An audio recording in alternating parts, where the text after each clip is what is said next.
At this point, we open up to see if you have any questions, any thoughts, any comments. It can be on the meditation, anything in your practice. Oh, thank you, Lucilla. Thank you.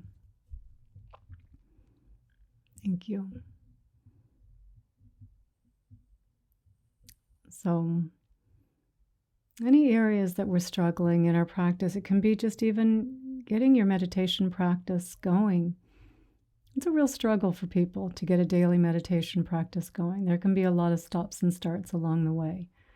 And sometimes just acknowledging that that's the trouble we're having, and then getting the advice on how to get that started or keep on track with it can be just that condition that helps you to get your practice into a daily habit, a daily habit. Such a good way to start your day, or for many of you, I know this is a break in the middle of your day or the evening. Or Libby in Australia. I think I see someone else was on here from Australia, so very early for you guys. And it's just such a good way to remember that sense of spaciousness that we have inside.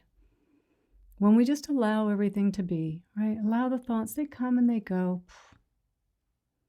We talked about this yesterday on Sunday Sangha, that they're just like little thought bubbles, right? And the little image that arises of me, just a little soap bubble, right? Just popping off all over the place, nothing to grasp at, nothing to hold on to. Really to see our experience more in that sense of just the ease of what's arising, the ease of it, really not pushing back on it so much. Right? And it really just sets the tone for our day when we start out that way of just remembering that spaciousness. Ah, yeah, it's always there. It's there all day long. Anytime we're willing to come back into the breath, feel the body, look around, use your senses to ground you back here. Right? Every time we do that, we feel that sense of ease and spaciousness, and we feel that sense of being whole and complete that we're looking for, Right? It's here. It's always here, right now, right here. So I'll just go to Lucilla's comment here. You've had a meditation practice for 50 years, but in the midst of the crisis of my husband's death 12 days ago, I feel so scattered, and the anchor seems to have drifted. Oh, I am so sorry, Lucilla. Oh my gosh. 12 days ago was very, very, very, very recent. I am so sorry for that. Yeah, I am not surprised at all that your practice is feeling a little bit scattered right now. This is something real that's happening. And this is where your practice is to be with whatever it is that's arising. The feeling of being scattered, be with that. Don't push back on it. Your world's just been rocked. It's really important to feel whatever it is you are feeling, to allow yourself the space to feel what you're feeling. And it is perfectly okay that your meditation, that you feel this way, right? Of course, you've lost your partner. And it is normal to feel like we're falling apart a little bit, right? To not feel as grounded as we did before we lost someone we loved. So that is perfectly normal for that to happen right now. But your practice, what you've been doing for 50 years, is to help you be with this, however it is arising, to be with it, to breathe into it, create space, to be with the sadness, to allow the tears to flow, right? Allow them to spill out, however it needs to come out. And also to find some space to be with it. Sometimes, especially with grief, and I'm not sure where you're dialing in from, Lucilla. I just want to see. Oh, from the States, from New Hampshire. Okay. So in the States, for sure, in the West, Europe, Australia, we don't talk about death very much. We sure as heck don't talk about how to deal with grief. It's not something that we are taught how to do, and yet we all lose someone that we love. We all lose someone that we love. And we don't talk about it. And so we don't know what to do with it. And we can feel even more shattered and more frightened and more or less anchored to the present moment, because there's this panic of, how do I be with this? And I do think it's important that we have rituals around death. I think rituals around a lot of things are really helpful for our practice, but around death in particular. So for your partner, to have some time where you have some, you're not having to work, you don't have anyone over, and you set some time to say, and do this. In fact, I'd recommended this to someone recently. Think of their favorite drink, whatever their favorite drink is. If it's a Coca-Cola, if it's a cup of coffee, if it's a shot of tequila, whatever it is. Like, this is part of the ritual. Make the drink and make yourself maybe a cup of coffee or a glass of water or something, or if it's a shot of tequila, and then set it down as though, like, hey, you kind of clink the glasses. Hey, this is the time for us to connect, to say all those things that you're feeling inside, to say all the ways in which you miss them and that maybe things you wish you had said, to have that space to just talk with them as though you've given them a drink. There's something in that ritual of it that really brings a sense of presence from the other person and gives us that space to be able to communicate with them and say all the things that we want to say. And then the tears come, let them come, bring a big box of tissues with you, and just have that time to be there with them so that you can experience the grief and the sadness. And to also be able to do it in a time of your choosing, versus we know what happens so much of the time. We're somewhere and we're trying to hold on to it. We don't want to let it out. And of course, depending upon the setting, right? But depending upon the setting, right? There are some times where it's maybe not as appropriate to let it out. We do need to hold on a little bit. But I think the more that you have those times, like maybe once a week, where you make your husband's, his favorite drink, and you sit down. Maybe you put a picture of him there. Maybe you light a candle. Like, really make it a little bit of a ceremony. I kind of thought of this a little bit down here in Mexico, where we have the Day of the Dead.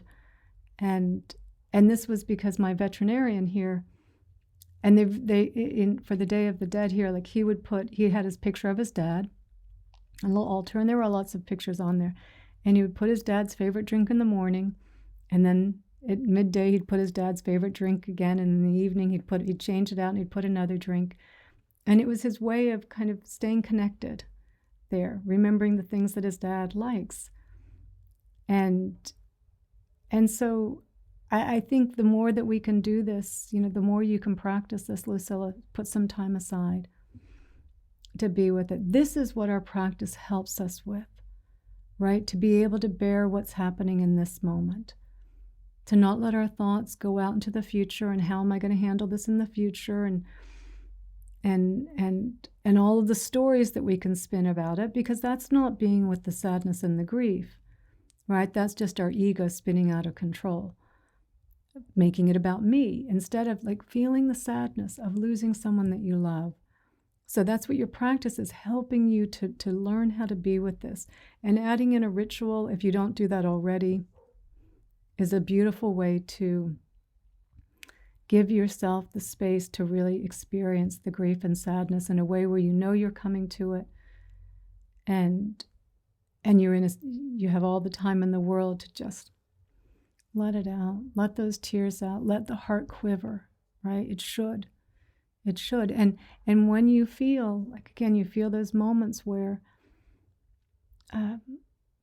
things just feel, that uncertainty feels so strong, so powerful that it kind of grips you all of a sudden. You forget for a few moments and then it comes back.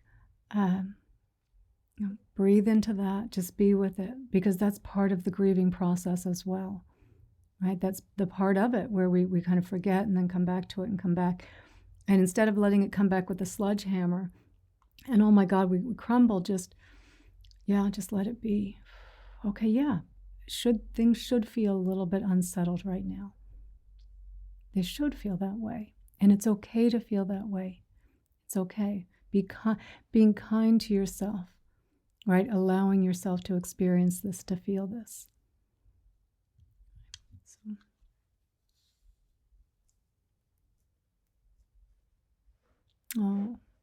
So yeah, you can make that cup of coffee for him now and say, like, here you go, sweetheart. I know you couldn't have it before, but here you go.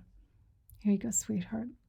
And just share the memories and talk about things and tears and tissues and just be with it and be with it. We don't know how to be with death in the West. We don't talk about it much. And yet everyone experiences it. Like it's everyone experiences it. There's a story in the sutras, in the Buddhist sutras, about Kissima, I think it's Kissima Gautama, where her baby has died. And she's just frantic. She's running around holding the baby and trying to get anyone to help her, to please help the baby, please save my baby, please save my baby. And everyone can see quite clearly the baby is dead and is not coming back. And eventually someone says, the Buddha is in the town square. Why don't you go see the Buddha? Why don't you go ask him, see what he can do? And she, oh, thank goodness, yes, she rushes to the Buddha. And she shows him her baby and she says, please, can you help save my baby? Please, can you bring him back to life? And the Buddha looks at the baby, sees the baby's dead, has been dead for some time now. And he says, I'll help you if you can do one thing for me.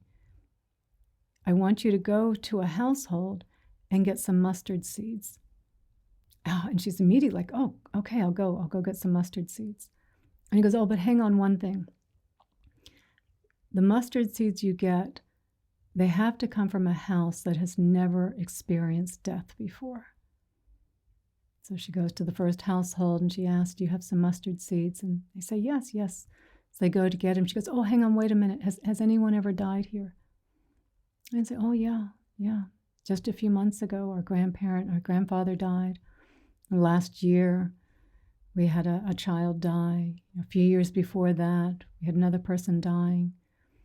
And she goes to the next house and the next house and the next house. And they always, as they go to get the mustard seeds, she asks the question. And they all reply the same way. Oh, yes, we've had death here in this household too. And she starts to realize everyone experiences this. Everyone experiences death. And we need to learn how to be with death, with the losing of someone that we love. And it takes time and it takes practice and it takes a lot of kindness to yourself. So be very, very kind to yourself, Lucilla.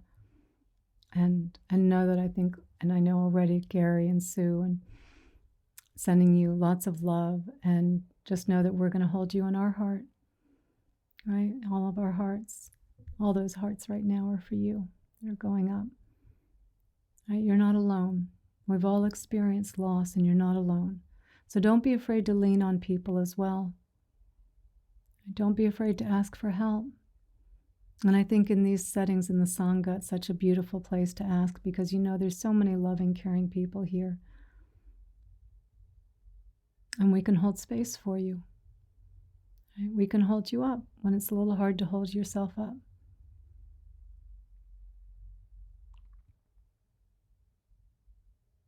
My heart really does go out to you. I'm so sorry. I'm so sorry. And from Diane, sending you some love there also. Yeah.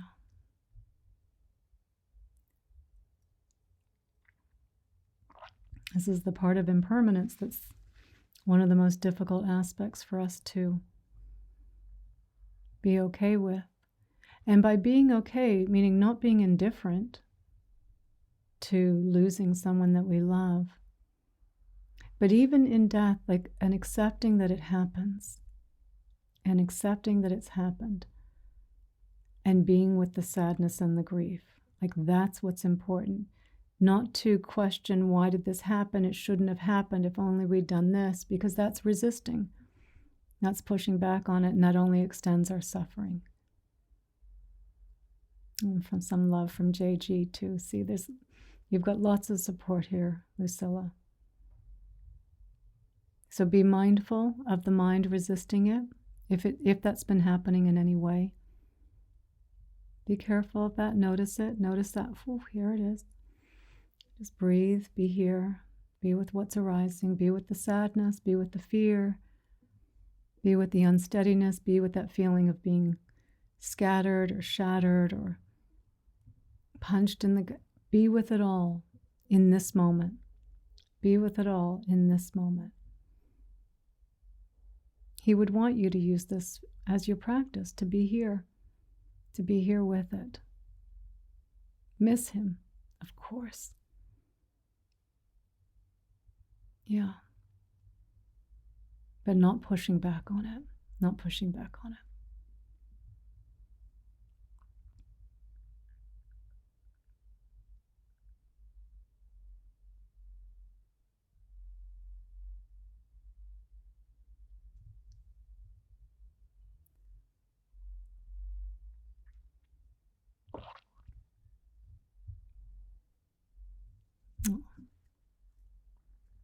To you, Lucilla.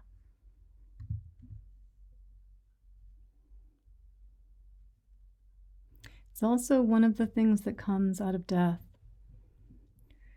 Can be a reminder, is often a reminder to us of just how precious these lives are. To stop taking them for granted. We don't know when our time is up. And we don't know when someone we love, I mean, it sounds like in your situation, your husband was sick for quite a while, but often there's no warning. Someone we love goes. So tell those that you love, don't ever think that you have more time. If you're with someone and you feel a sense of love and connection and gratitude for that friendship, that relationship, let them know. Let them know. You may not get another chance.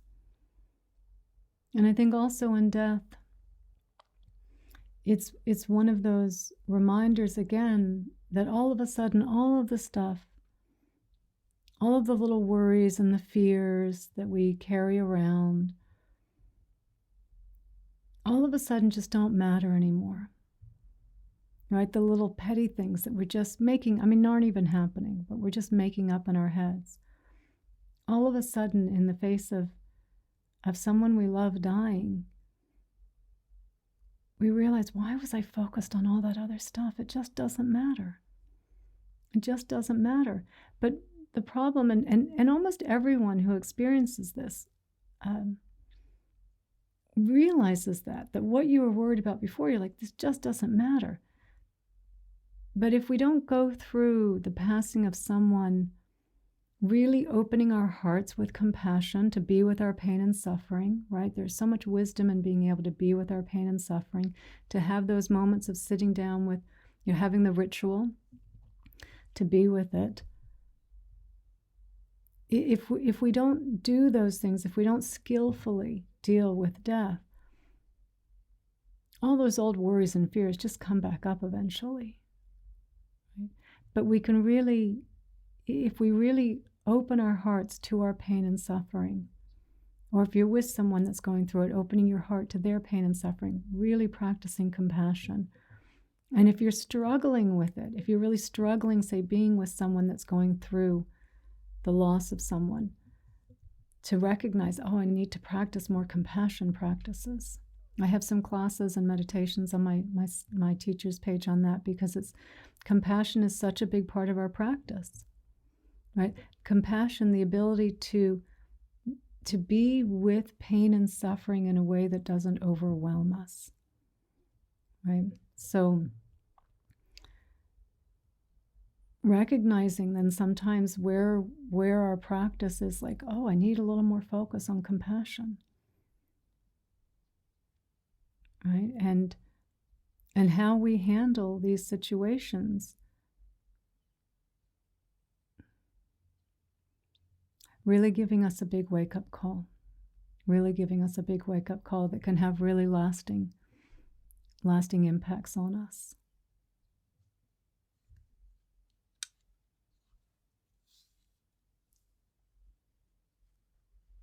Yeah, that's a lovely. Death can be a skillful broom for all the things that don't matter but feel like they do. Yeah. In the face of death, all that stuff just doesn't matter anymore. But they will come right back again if we don't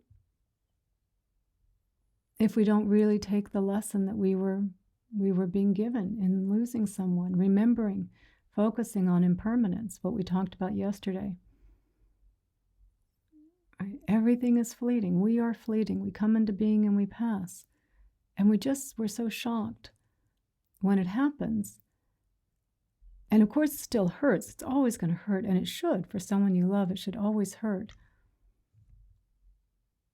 But I think the more that you reflect on impermanence through this as well, Lucilla, the more it will help you when you kind of go through the different stages of the grieving, and it doesn't become as gripping as it does in the beginning, because time and space does heal the heart, right, to some degree, right? It'll always be with you, but to some degree.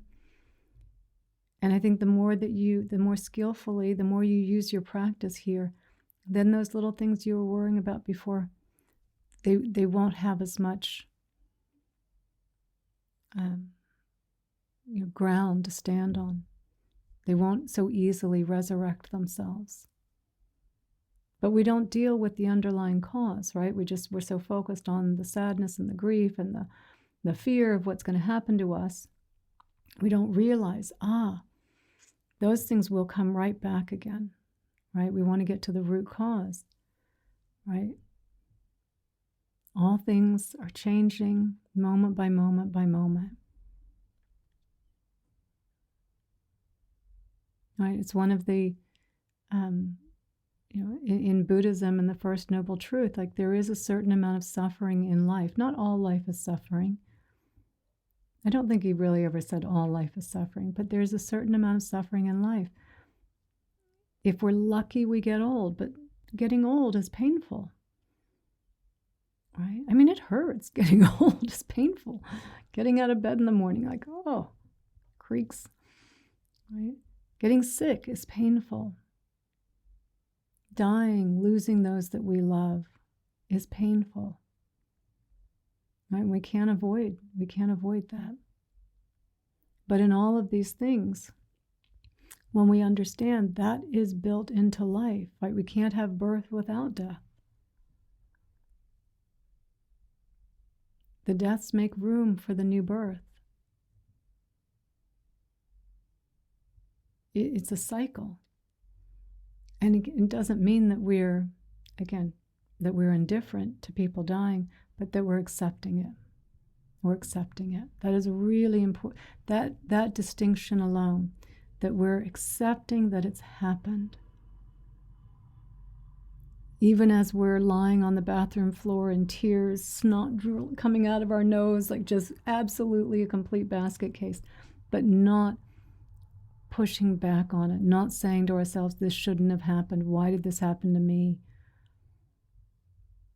What's going to happen to me? Instead of just being with the sadness, allowing it to move through you.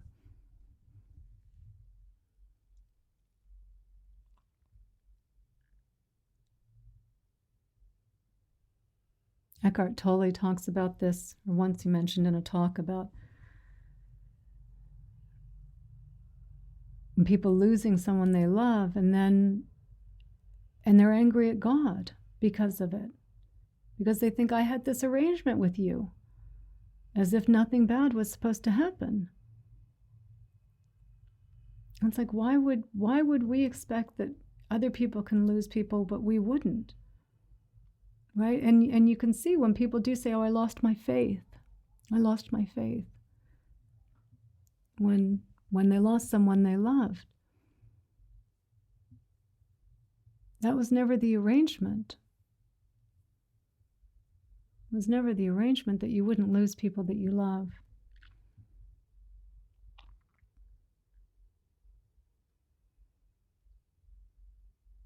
It's a part of life. It's not it's the unpleasant part of life, but it's also where we can learn a lot as well. And it's where we can lean on others and allow them to be there for us as well, where we can really feel a sense of connection to others when we allow them to share our grief, when we open up to them. So keep, as is, everyone does handle a little bit differently, but allow people to be there if it feels right to you. Like, don't feel like you're imposing on people. People want to help. People want to be there, even if they're just sitting there holding your hand as you're crying.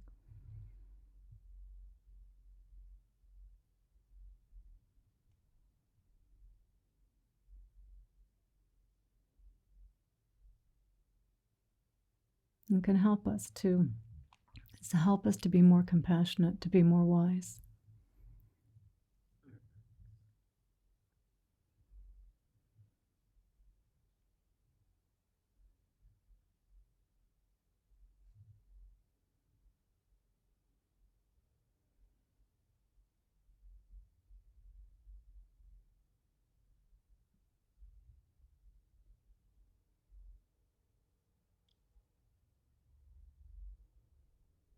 And just another practice that can help you sometimes, because we can feel so isolated with death.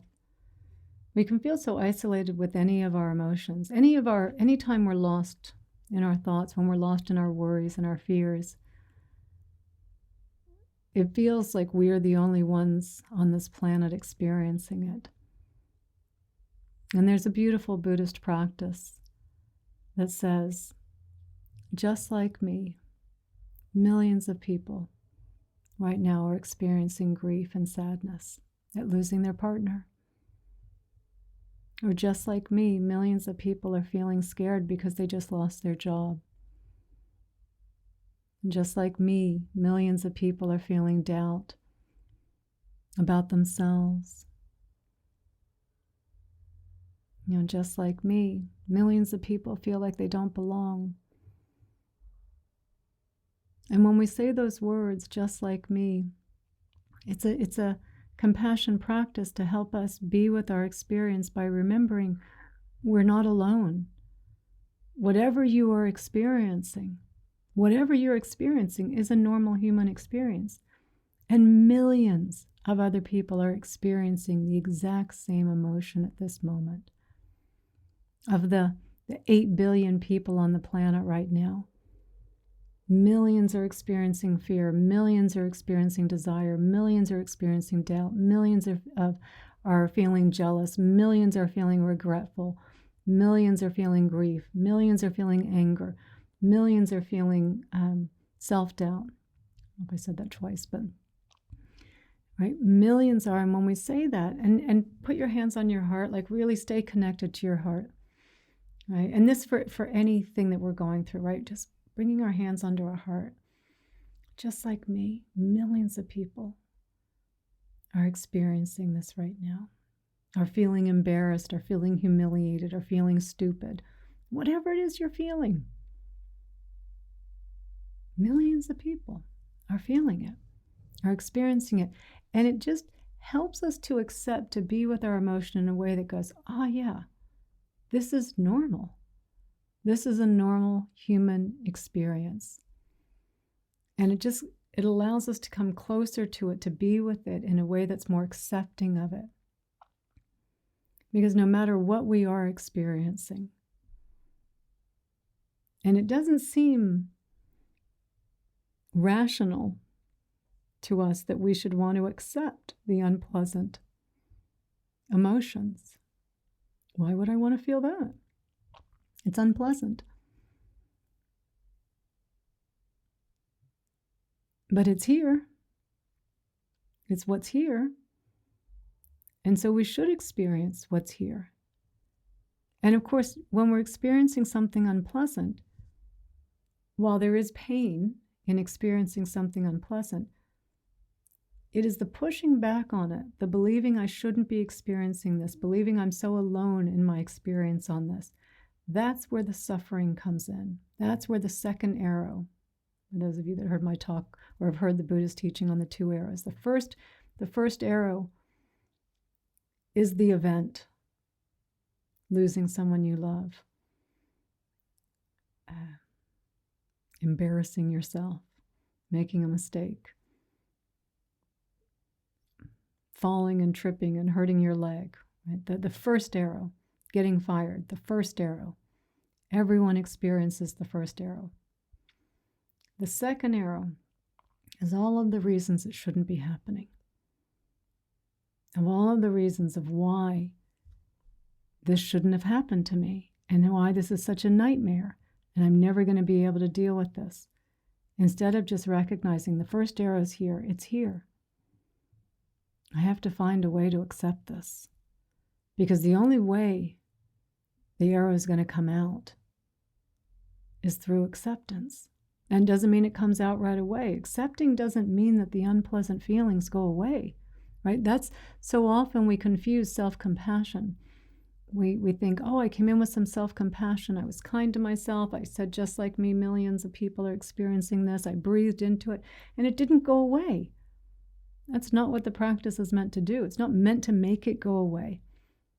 It's to bring you into it, to dial it down a little bit, because when you're in it and accepting it, it is not nearly as frightening as the story that we're telling ourselves about it is. And we come into it and we feel it. It will change. It will change very quickly in that just its intensity will not be quite as strong. But then we can bear it. And then however long we need to bear it, and always bearing it in the present moment, like, okay, just be with it. Just be with it. Not pushing it away, not having a time limit. Well, 10 minutes now, and then it should go away. No. However long you need to be with it, if you're present with it and accepting it, you can even see, even in the most difficult, intense pain, physical pain, let's say chronic pain, the intensity is changing. The intensity is changing. But we don't notice that. We don't notice the change. We don't notice the little breaks because we're still so locked into the story about our pain, so locked into pushing back on it. So this is about bringing us into it, but not trying to push away the experience, trying to bring us into the experience, allowing it to be as long as it needs to be, as long as it needs to be. Just see. Just from Lucilla, there is so much community and suffering now and always, and then sometimes it's hard to figure out how to be just like me, and also acknowledge that other suffering is also distinctive. For example, my family is already shattered with the sudden death of a beloved young nephew. Oh, I'm so sorry. And as much suffering as our families are going through, we have enough to eat, and we have someplace to live, and we have each other. So we, like so many people around the world, are living in the house of grief, but we're living in different rooms at times. Oh, yeah. It's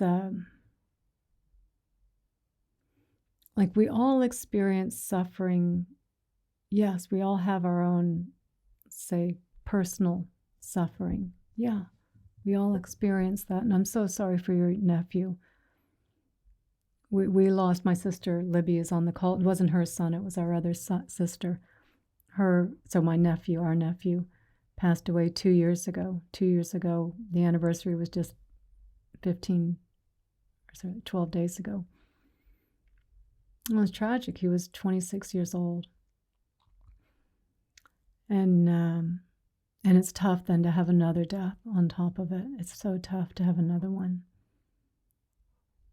And when you say it's hard to figure out how to be, don't intellectualize. Try not to intellectualize any of this. That's what's going to get in the way. That's what's going to get in the way. It's about coming in and feeling and being when we do the meditation, and we always start out with some kind of a body scan. Usually I'll walk you through each part of the body. A big part of that is teaching you how to come into your body to feel, because we are very, very disembodied, very disembodied, and we don't know how to be with what is, to feel it. We intellectualize everything, and that's the problem, right? We want to be able to come into the body to feel what's happening. You can feel and be with whatever's happening in this moment. If you're thinking about it, you will go over the edge, because you're thinking about, how am I going to feel this in the next moment? How am I going to feel this in the next hour, next week?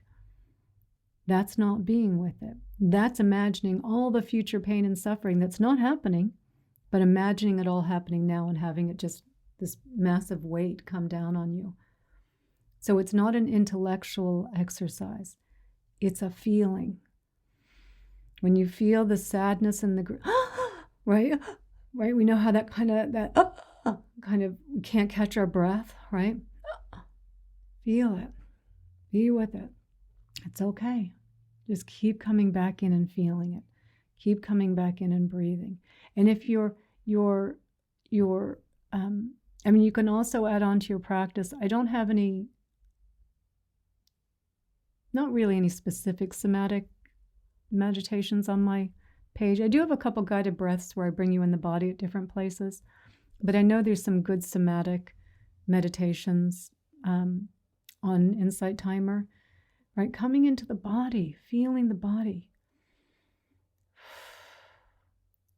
The story about what we're feeling is what amps it up, amps up the suffering, amps up the pain, amps up the fear and the emotion. And we're not being with it. So we actually put ourselves into a worse state, and we're not learning to be with it anyway. Right? We're not there for it. We're still just pushing back on it. But the more that we can be with it and feel it, even as we're right, and the tears are flowing and it just feels like everything's falling apart, the more you can be with it, the less fearful it is to feel your emotions. We fear mostly what we don't know, what's foreign to us, what's new to us. Feeling our emotions is quite foreign to us, quite new to us. So the more that you come in and you feel it, and then you'll notice in those moments, and you feel it coming up, and it's not the story coming in on top to make it worse. Oh, no, here it comes. Oh, no, I thought I was over this. I didn't think I was going to feel this anymore. Oh, no, I can't take this. Instead of all that story coming in, distorting and exaggerating what's happening and pushing back on it, making it more painful. I know this. Oh, I can feel this. And again, the tears still flow. There's still those moments, but you're like, I'm just here with it in this moment, Just whatever it is that's arising, you're here with it in this moment. And if you can bear this, then all the little fears, the petty fears that we all carry around all day, the little disappointments, the little ways that we feel slighted, insulted, criticized, blamed, all those little things that say, oh, here it is. And you don't fear it so much because it's just a feeling. When I mean feeling, not emotion, a feeling, a physical sensation. An emotion this is from a Buddhist perspective, is a thought plus a feeling, right? But then when we remove the thought and we're just with the feeling, it's not as terrifying, and we're bearing it in this moment. And for all those little things, all the little fears that we all walk around with, the more you can come into your body and feel it, the less fearful it is, because it's like the I was going to say like the bully in school, that when someone finally stands up to the bully and the bully's like, oh, I didn't think you were actually going to stand up to me. Now I'm really showing you I'm actually quite afraid. Right? And it's pulling back the curtain on fear and going, I can see you. I can feel you. You can't think about it. It will always win. It will always win up here. But when you feel it, you see that it's impermanent. The sadness, the grief, even that is impermanent. You have moments where if you allow it to really move through you, it exhausts itself for the moment, and the tears, right, that come out and all of that. And there's a little bit of spaciousness on the other side. And it's like, okay. Right? There's a little bit of space in there, a little bit of room to breathe. And then when the next wave comes, because you had that spaciousness, you could be with it again. Right? And each time you're there, you're with it. The intensity and maybe the duration, not as long. In the beginning, they're probably still going to be pretty long and intense. But again, over time, it starts to dissipate. And then definitely with all the little fears, all of the little things that we make up, right? Because most of the stuff, this is real. What you're going through, Lucilla, this is real. But all the things that we make up in our minds, all of the ways that we cause ourselves suffering, that we torture ourselves, right? Every time we can be with the feelings, every time we can be with the feelings, the next time when it arises, and these habits they still have to play out for a while. They will. But you're with it each time, and the intensity becomes less and the duration becomes less, and the intensity becomes less and the duration becomes less, until eventually it's just this little, oh yeah, wow, I used to make a big story out of that, right? Facing our fears, right? Facing our fears.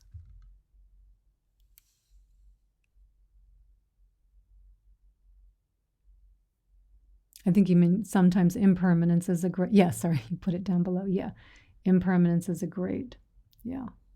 It's there even in the tragedies. It's there, but we don't notice it because we're so lost in our thoughts. We don't notice it. We don't notice everything's changing because we're so up in our heads about it. So more coming into your body. More coming into your body. And feeling that love that everyone's sending you, and Richard's sending you, and really feeling like we've all lost someone. We all know what you're going through. We all know. And it's okay to lean on people when you're the one going through it. But to remember, yeah, everything changes. Even in the midst of the difficulty, there's little moments of relief. And when you have those little moments of relief, treasure those moments, because it probably, have gratitude. I'm grateful just for this moment of space, peace. Because it's going to come in another wave. It's going to come in another wave. But then eventually the waves will start to slow down. They won't be as strong. But how you handle this now will determine how long this lasts for, and how much wisdom and compassion, how much more wiser and more compassionate you become for this experience, the gift that your husband can leave you, the gift that he would want you to take from this. Lucilla, he would say, you've been practicing for 50 years. Now let me give you this gift. Wake up and see that it's all impermanent, that there's nothing to hold on to, and just let it all flow through you. Let my love flow through you. Let my sadness flow through you. Let my loss. Let it all just be. Let it all just be. This is the toughest time to deal with it. This is the hardest lesson, the hardest way we get the lesson. And for those of us that are not dealing with an immediate death, right? Practice this now, seeing impermanence, because you will get it at some point. You will get it at some point. Practice seeing impermanence. Things arise and pass away, and arise and pass away. Your thoughts, your feelings, and emotions arise and pass away. Everything around you, people coming and going, relationships coming and going, people coming and going, people being born and dying. Right? But work with where you are right now. And if the conditions are that you are not dealing with a more recent death, just more reason to say keep practicing seeing impermanence. Seeing impermanence, how this is all changing. So we are not so shocked when it happens. I mean, we're still shocked. I don't know if we can really take away the shock, but we don't push back on it. We don't push back on it.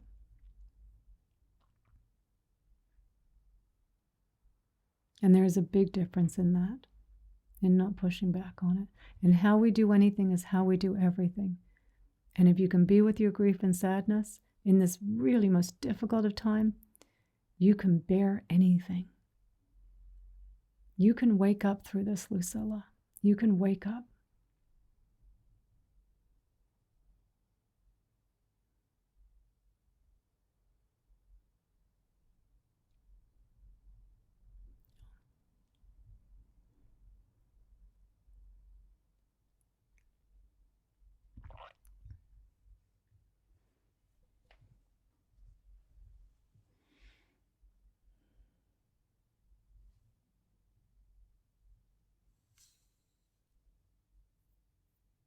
From Sue, so hard not to push back on fearful thoughts and ruminate.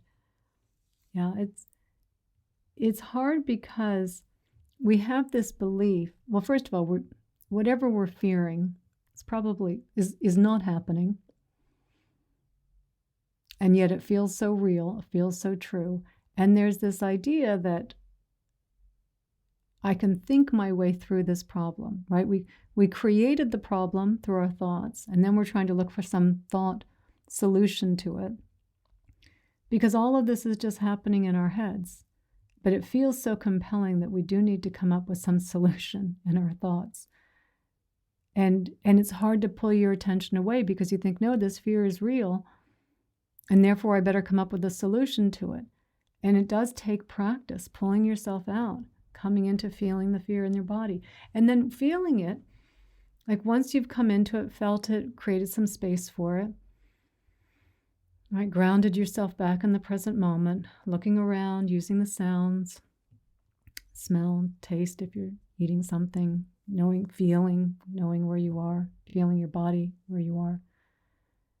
Grounding yourself back in the present moment. And then you can always look back and go, okay, now that I'm grounded and I'm here and I'm not lost in the thought, in this state of fear, now I can investigate the thought to see, is it, and just a simple question, was that a useful thought? Was it useful? Was there anything in there? Sometimes, every now and then, sometimes our thoughts are kind of nudging us to do something. We don't want to always ignore them. We want to be more discerning. And I think the more that we can come back into the present moment, we've got to breathe and feel it, but we've got to pull ourselves out of it. We've got to pull ourselves out of it in order to be discerning. 99% of the time, it's not useful. 99% of the time. And in the beginning, particularly, 99.99% of the time, there's nothing useful there. The biggest part of the practice is just bringing yourself back into the body, feeling the fear in your body, breathing, creating space for it to exist. Big breaths. It's okay that you're here, right? It's okay. Talk to it. It's okay. I got you. I'm going to create a little space for you, allow you to be here. I'm not going to tighten up around you. I'm going to give you some space. Again, using sound, looking around, grounding yourself back here. And then by doing that, then, a moment ago, I thought the tigers were circling. Now I see they're not. So now, from this state of feeling okay, of being present, of being more grounded, was that thought useful? Was there anything for me to gain from that? And then you can really look at it and see, like, well, was worrying about what that person thinks about me helpful? Was going over all my past mistakes helpful? Was thinking about, I don't know, that argument with someone, was it useful? 99% of the time, it's going to say, no, there's nothing useful to be gained from that whatsoever. Every now and then, it might be something, maybe there's a problem in a relationship and you do think, I think I did something, I maybe hurt that person's feelings and I'd like to just apologize. But now you're coming to apologize not from a place of needing them to take your fear away, making it about you. Instead, like, oh, I recognize now I probably hurt that person.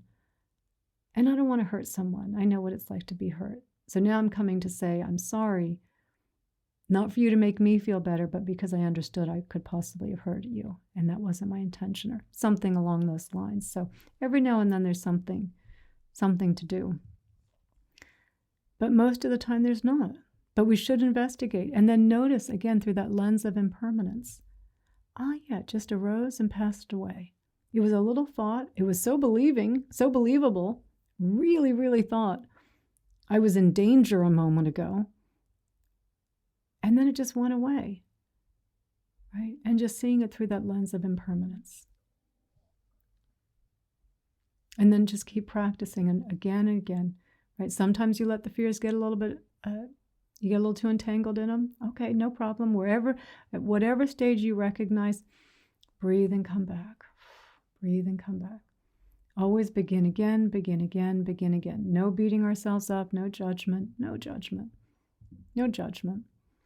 Just begin again, begin again, begin again. Right.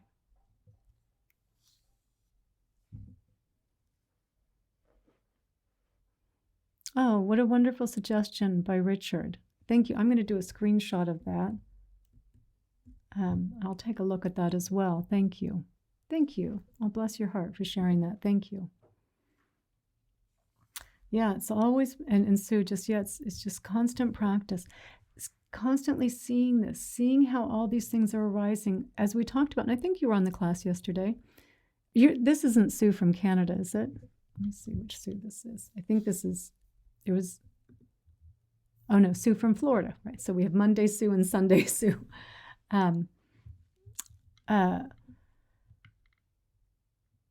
Well, yesterday we were talking about really seeing, paying attention to how all these conditions are arising and passing away and arising and passing away, and how our perceptions of ourselves, right, our perception of reality is arising through all these different conditions, our own little filter, right, our own past memories and experiences, our views, opinions, and beliefs, our current mood, how we're feeling at that particular moment, being really aware of that, how we are perceiving reality through this filter, everyone having their own unique filter, which is the filter is changing moment by moment by moment as well.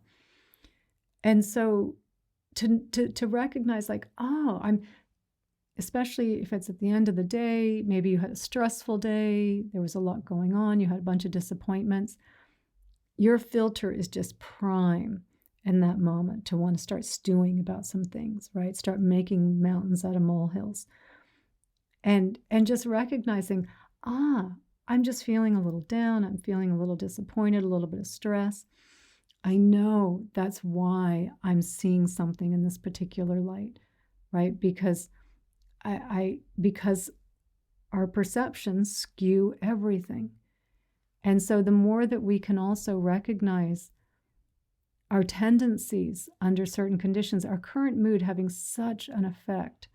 If we're in a great mood and everything's going really well and you just got off a meditation class and you're feeling really good and seeing things clearly, and right, things don't bother us so much, right? Like, yeah, what they're doing over there, no problem. Or person kind of gives us a funny look, or says something to us, like line, we did something wrong. They say something like, oh, no problem. They're probably just having a tough day, right?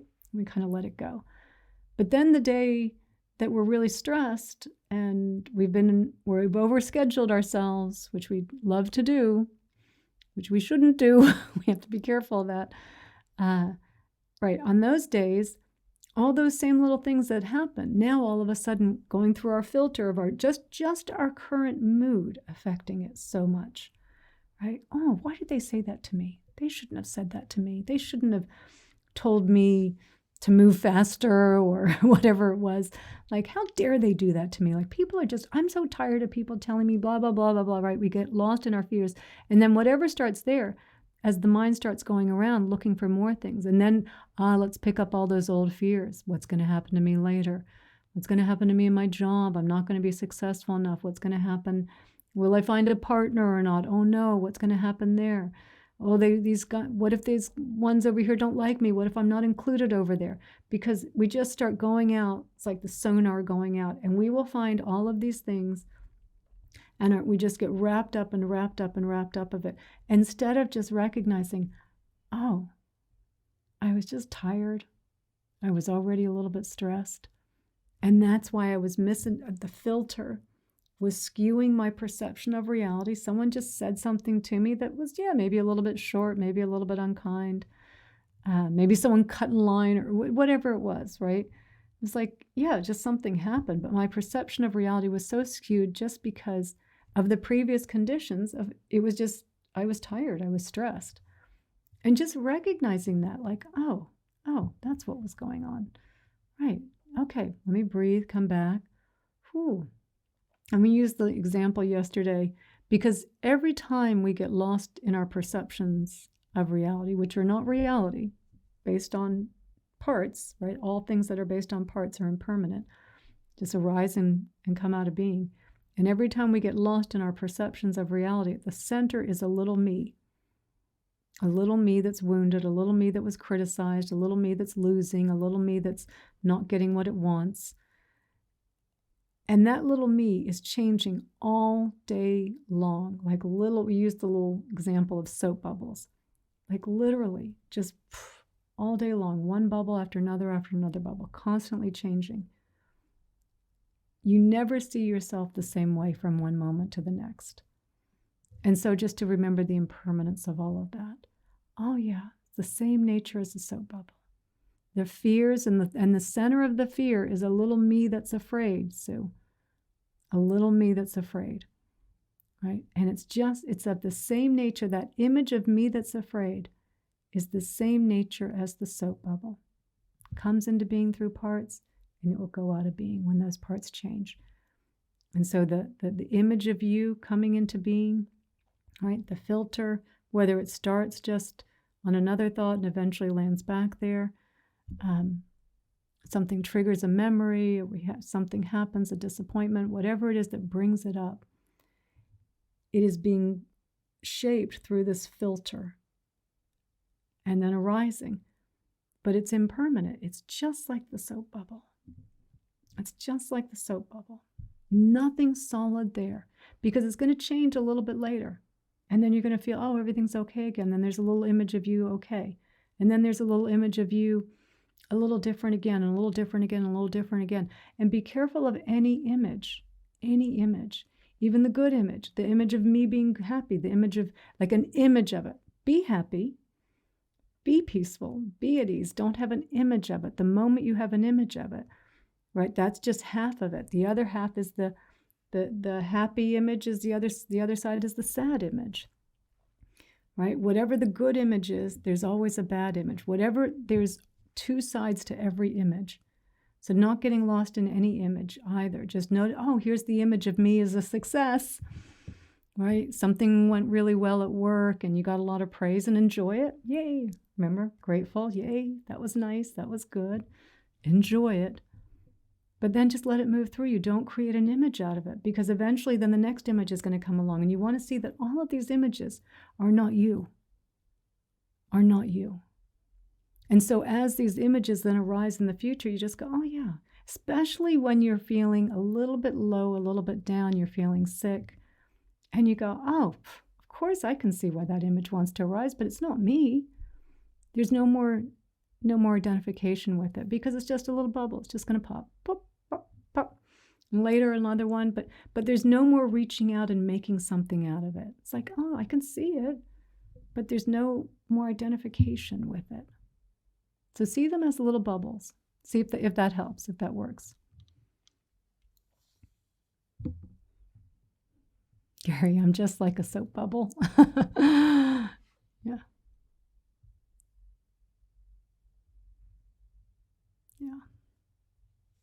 That class should be up on Insight Timer in a couple of days for those of you that weren't on it yesterday.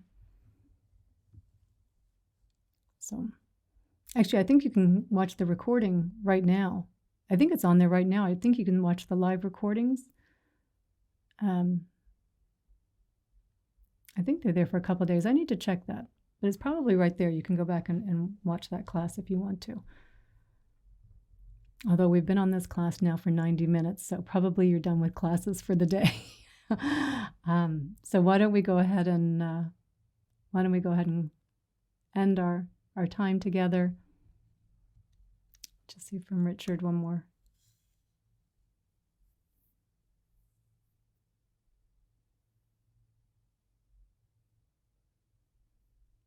Oh, great. Thank you, Richard, again for those suggestions. I'm gonna look at that book as well. Yeah. Yeah, and querying who is it that feels this. Yeah. Yeah, that's a good way too. A really good way. Although just be a little careful in the grief, not, especially while there's something real going on, you do want to feel it too. Maybe allow it to move through you and then ask the question, who is it that's feeling this?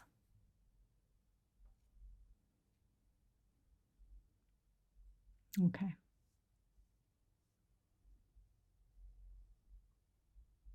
All right. So thank you all. And Lucilla, we are all sending you love, sending you lots of love. And JG just saying someone just lost her mom? That you? I didn't see the previous message. Maybe the woman that wrote the book. I think you were talking about the book. So thank you, Libby. Thank you, Libby Lou. And yeah. Oh, your friend just lost your mom. Oh, I'm so sorry, JG. One of my dearest friends just lost her mom as well, Kira. Oh, just broke my heart. Broke my heart. Right, and this is where, just as a quick thing, I was doing a lot of Tonglen practice for her, compassion practice, as a way to be with it. So JG, you can do, this is where Tonglen compassion practice really comes in, to help us to be with the pain and suffering, right? To open our capacity for compassion. You're welcome. Okay, thank you, everyone. So just as a reminder, we'll have Sunday Sangha next Sunday at 11 o'clock Mexican Standard Time, and then which is Mountain Time in the U.S. And I haven't scheduled it yet, but of course we'll have Mindful Mondays as well next Monday at noon. So thank you all so much.